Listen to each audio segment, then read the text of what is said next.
દ્વારકા જિલ્લામાં કોંગ્રેસ દ્વારા જિલ્લા વિકાસ અધિકારીની કચેરીએ રેલીનું આયોજન કરી અને આવેદનપત્ર આપવામાં આવ્યું હતું અને જેમાં રાજ્યભરના ખેડૂતોને ખાતરમાં પડતી મુશ્કેલી બાબતે રજૂઆત કરવામાં આવી હતી। કોંગ્રેસ જિલ્લા પ્રમુખ પાલ આંબલિયા દ્વારા જણાવવામાં આવ્યું હતું કે કૃષિ મંત્રી કહે છે કે ખાતરની અછત નથી તો ખેડૂત લાઇનમાં કેમ ઊભા છે।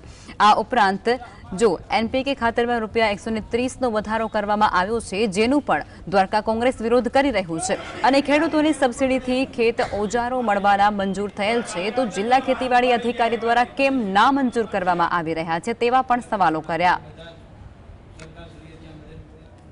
ખેડૂતના ખાતરમાં ભાવ વધારાની જે વાત છે એ જોયા જેવું એ છે કે 2014માં માત્ર 50,000 કરોડની જે સબસિડી ખાતરમાં હતી એ અત્યારે 2.5 લાખ કરોડે પહોંચી છે અને એની સામે એનપીકે ખાતરની અંદર 350% વધારો છેલ્લા 10 વર્ષમાં થયો છે। એટલે એક બાજુ સરકારની તિજોરીમાંથી 2 લાખ કરોડ રૂપિયા ગયા અને બીજી બાજુ ખેડૂતોએ 350%નો ભાવ વધારો સહન પણ કરવામાં આવ્યો। અને સૌથી મોટી વાત એ છે કે જે કૃષિ મંત્રી કહે છે કે ખાતરની અછત છે જ નહીં, ત્યારે સવાલ એ છે કે તો આખા ગુજરાતમાં આ ખેડૂતો લાઈનો લગાવીને ઊભા છે એ શું ખોટા છે?